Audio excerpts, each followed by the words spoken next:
Imaginez-vous en train de participer à un moment où des forces invisibles, plus grandes que le vent ou l'eau, s'affrontent sous vos yeux.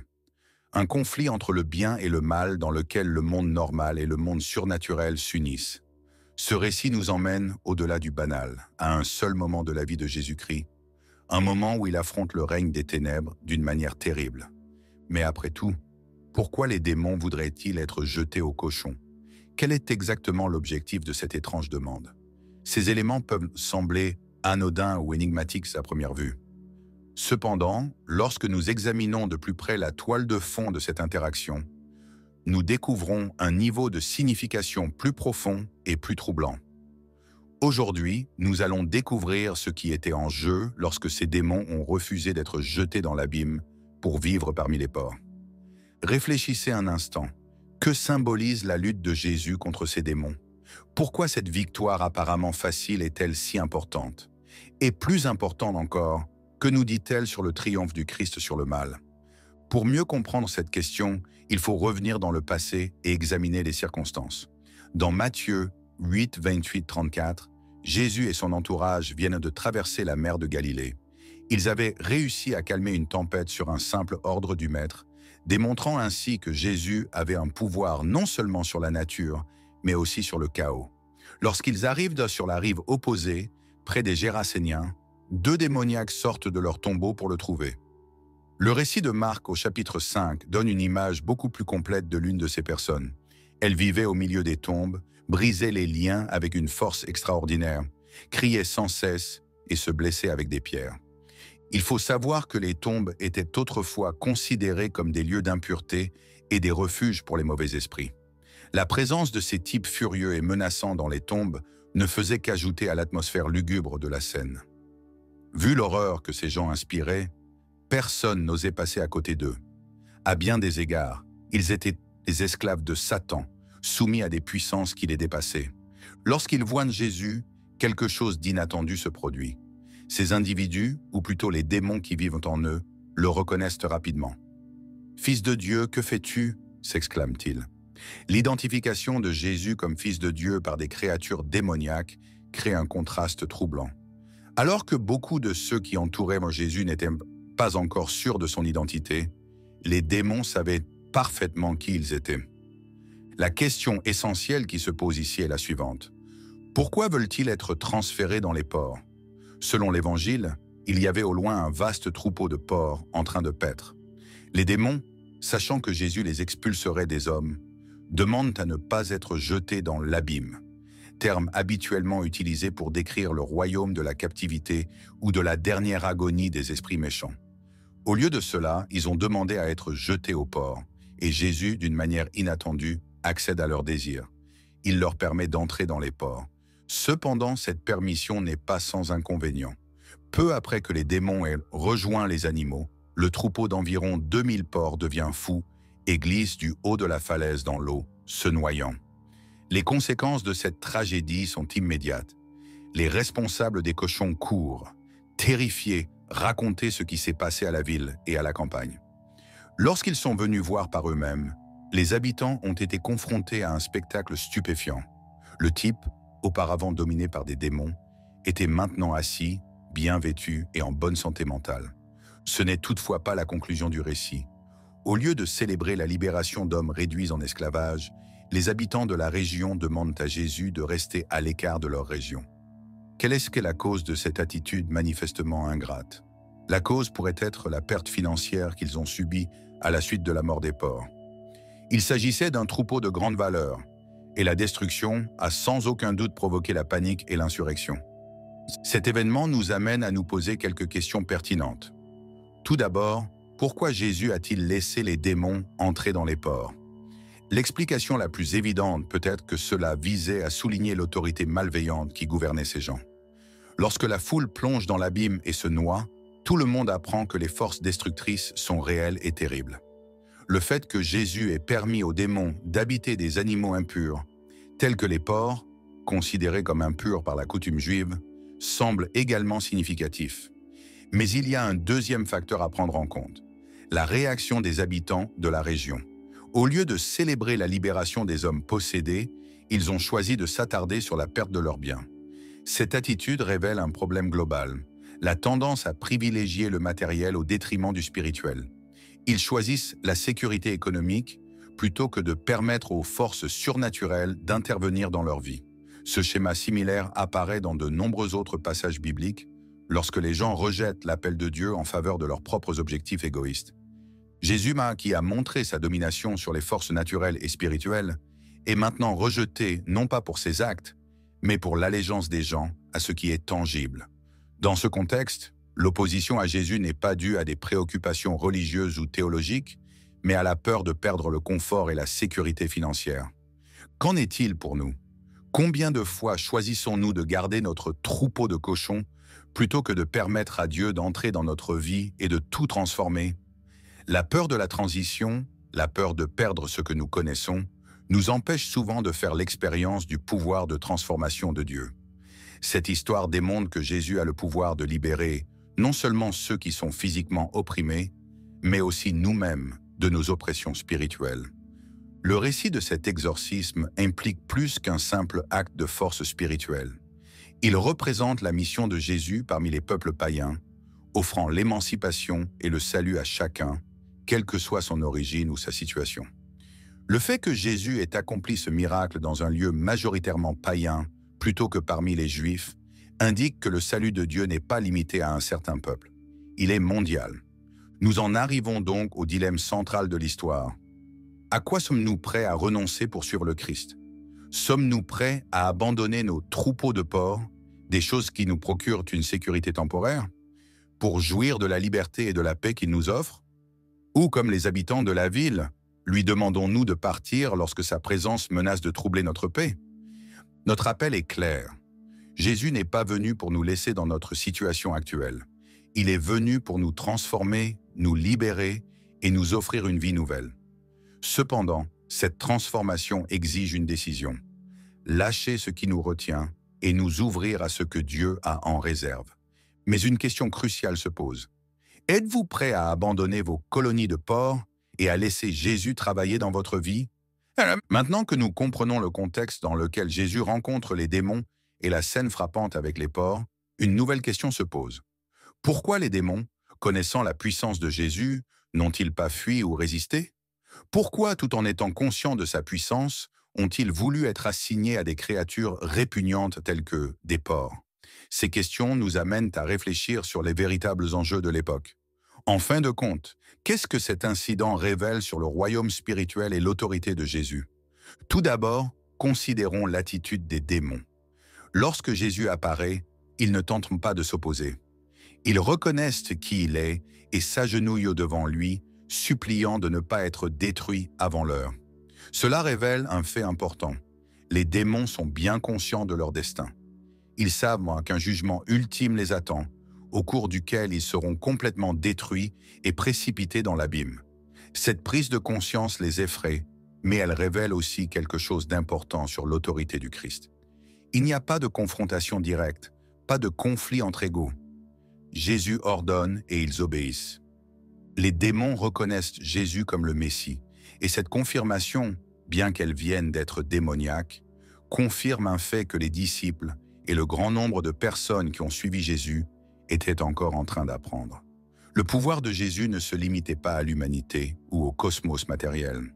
Il contrôlait tout le cosmos spirituel, même les anges déchus, qui en étaient conscients et étaient terrifiés par ce qui allait suivre. Pourquoi les cochons? Cette demande inhabituelle peut sembler étrange, mais elle a une signification profonde. Les démons veulent être transportés dans un troupeau de porcs que les Juifs considèrent comme impurs. Jésus accepte, mais il y a de bonnes raisons à cela. Tout d'abord, l'utilisation de porcs souligne l'impureté de ces esprits.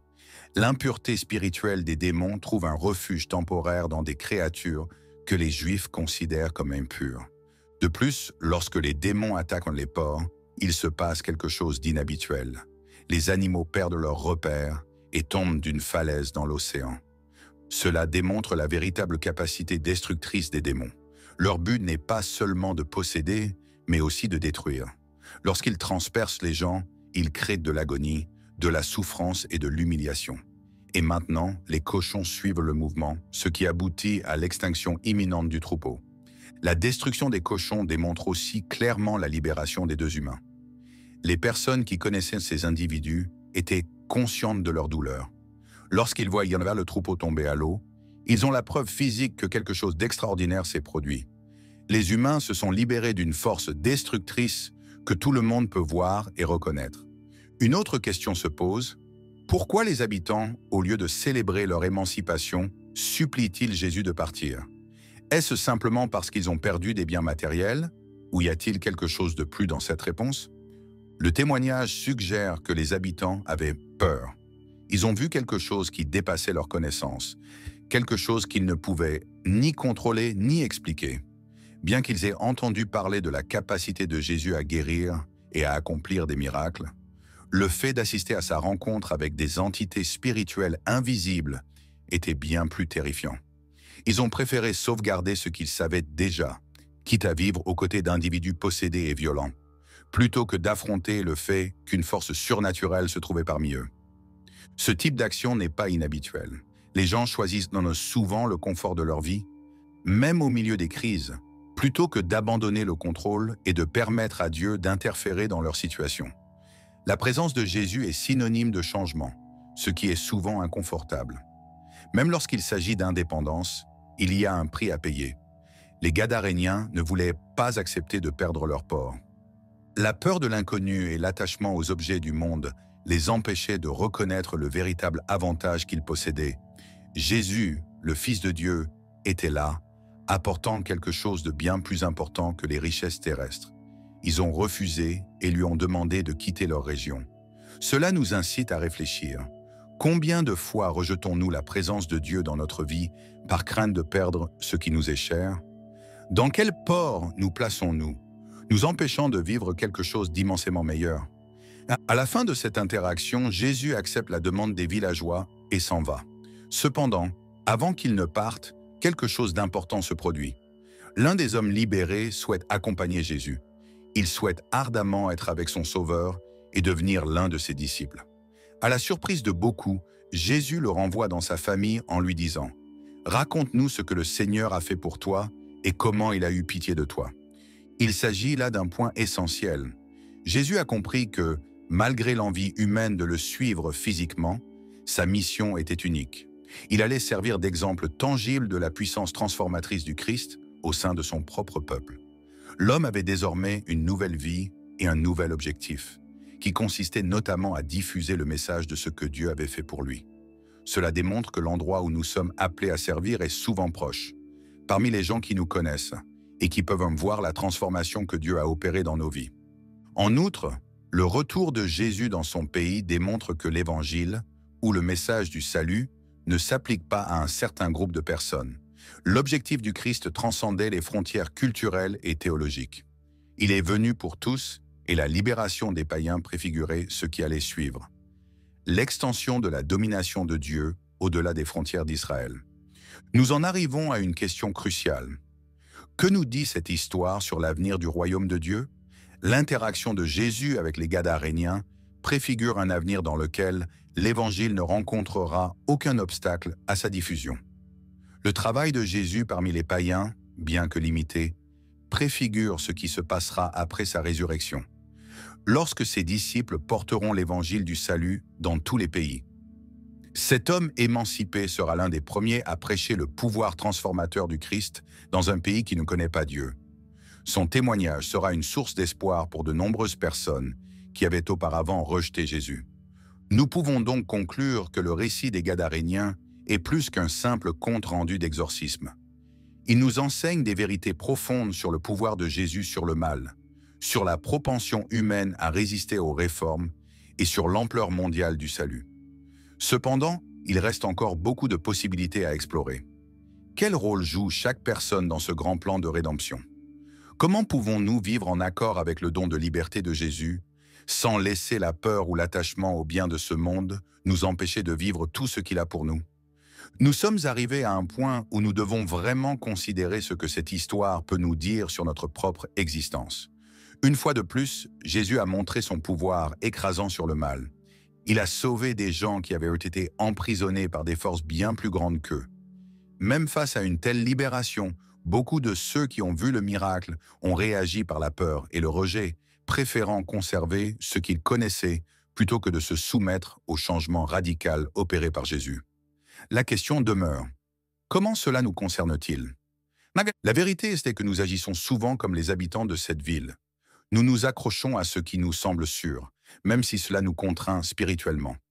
Il peut s'agir d'habitudes, de pratiques ou même de mauvaises décisions que nous prenons dans notre vie. Nous n'avons peut-être pas un troupeau de porcs à gérer, mais certaines caractéristiques nous font hésiter lorsque Dieu nous propose une vie de changement et de liberté.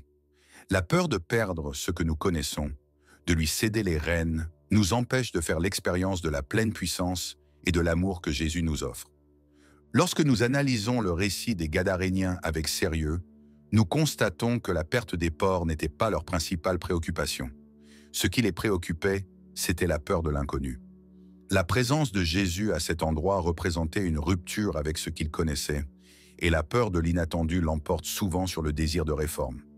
Combien de fois choisissons-nous de nous accrocher à ce que nous connaissons, même si cela nous met mal à l'aise, plutôt que de lâcher prise et de permettre à Dieu d'accomplir quelque chose de nouveau dans nos vies?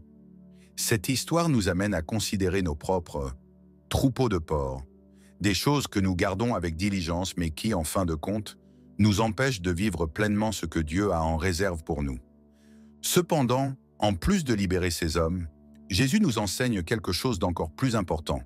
Il nous demande de partager ce qu'il a fait pour nous. L'homme libéré voulait suivre Jésus et marcher à ses côtés, mais son objectif était différent. Il se sentait appelé à retourner chez lui, dans sa famille et dans son quartier pour raconter les miracles que Dieu avait accomplis. Cela nous enseigne une bonne leçon. Souvent, le témoignage le plus puissant que nous puissions fournir se trouve exactement là où nous sommes. Nous pouvons aspirer à des réformes radicales et à de nouvelles perspectives, mais Dieu veut que nous soyons des lumières là où nous sommes.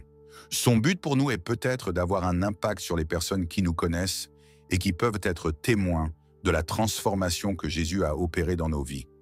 Cet appel à témoigner ne se limite pas à notre propre émancipation. Il représente quelque chose de bien plus grand, la portée mondiale de l'Évangile. L'homme émancipé était un pionnier de la prédication du message du Christ dans sa communauté. Il a servi de signe avant-coureur de ce que les disciples allaient réaliser lorsque Jésus les a chargés de prêcher dans tous les pays. Cela nous rappelle que le message de Jésus transcende les frontières géographiques. Il est universel, indépendamment de l'endroit où nous nous trouvons, de l'endroit d'où nous venons ou de nos antécédents. L'amour de Dieu est universel et nous devons l'exprimer par nos paroles et nos attitudes. Après tout cela, une nouvelle question se pose. Comment réagissons-nous à l'appel que nous avons reçu? Jésus nous accorde la même liberté qu'aux personnes réduites en esclavage. Nous n'avons peut-être pas des prisons aussi évidentes qu'eux, mais nous sommes tous confrontés au combat spirituel. Lorsque nous sommes libérés, lorsque nous rencontrons l'amour et la puissance divine, nous sommes obligés de les partager avec d'autres.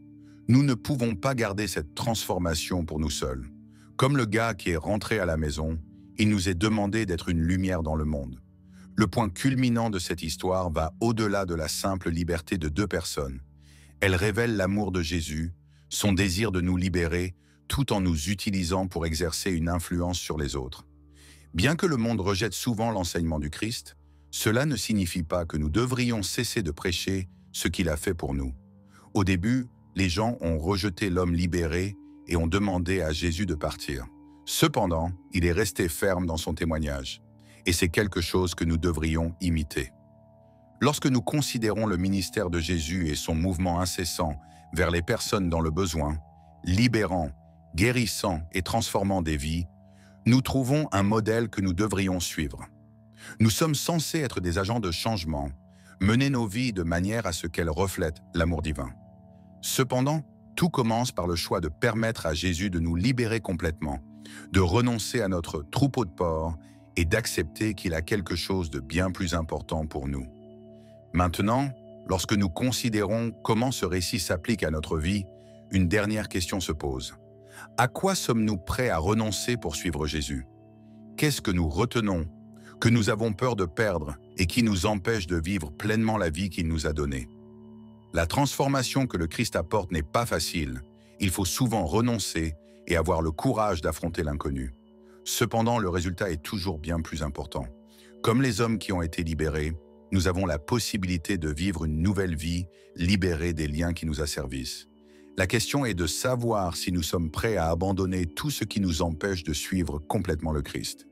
Cette histoire nous incite à placer notre foi en Jésus et à croire que son autorité l'emporte sur toute force qui pourrait nous opprimer. Quel que soit notre état, il a le pouvoir de nous transformer et de nous offrir une vie nouvelle. Nous sommes appelés à partager cela avec le monde, tout comme l'homme qui a été libéré. Enfin, j'aimerais lancer une invitation à tous ceux qui nous ont suivis jusqu'à présent. Si ce message a touché votre cœur, ou si vous pensez que quelque chose dans votre vie doit être donné à Jésus, faites-le immédiatement. Ne laissez pas la peur ou la concentration sur les choses du monde vous empêcher de jouir de la paix et du calme que Jésus vous offre. Si vous vous êtes identifié à ce message à la fin de cette vidéo, n'oubliez pas de l'aimer, de la partager avec des personnes qui vous sont chères et de vous abonner à la chaîne pour continuer à recevoir du contenu qui améliorera votre vie. Je vous souhaite, à vous et à votre famille, les bénédictions de Dieu.